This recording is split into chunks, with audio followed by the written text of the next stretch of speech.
So did you happen to look up at the sky last night? If so, you may have seen a peculiar light in the sky. Many of you sent us pictures and videos like these showing a glowing orb-like object above. Turns out it was likely a rocket.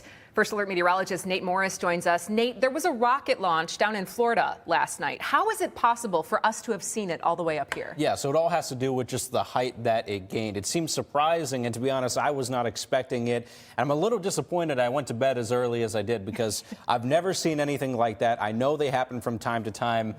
I love astronomy. I wish I could have seen it. So I'm glad that we had plenty of pictures and videos coming in. But yeah, it is sort of a freaky sight. So what is it actually supposed to be? Let me grab my clicker real quick and yeah, let's see.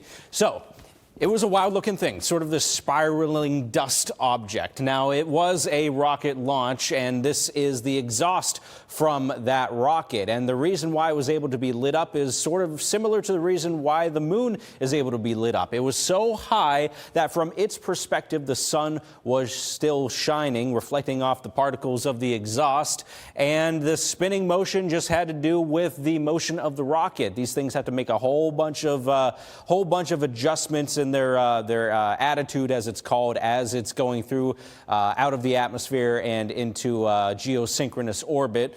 And so that's what gave us this sort of eerie looking spiral pattern. Now this came out of Cape Canaveral and it was heading due east, but the fact that it was so high up, going up to 22,000 miles once it reached its orbit, which was geosynchronous, that means it's just going to be locked in orbit with the rotation of the Earth. By the way, payload, 2 satellites coming out of the United Launch Alliance, looking like it was for national security purposes, so not sure exactly what those satellites do, but that's what I could find out. There was also the off chance that this was another rocket launch coming out of South America, the Ariane 6, I think it's pronounced, but more than likely it was the one coming out of Florida.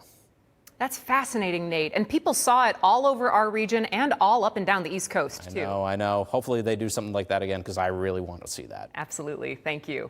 Here's a look at that launch in Florida last night. The United Launch Alliance sent up the Vulcan rocket carrying 2 military satellites, as Nate mentioned. One was classified. The other is an experimental satellite to test upgraded atomic clocks and navigation technology. And some of that tech was developed by L3 Harris right here in Rochester.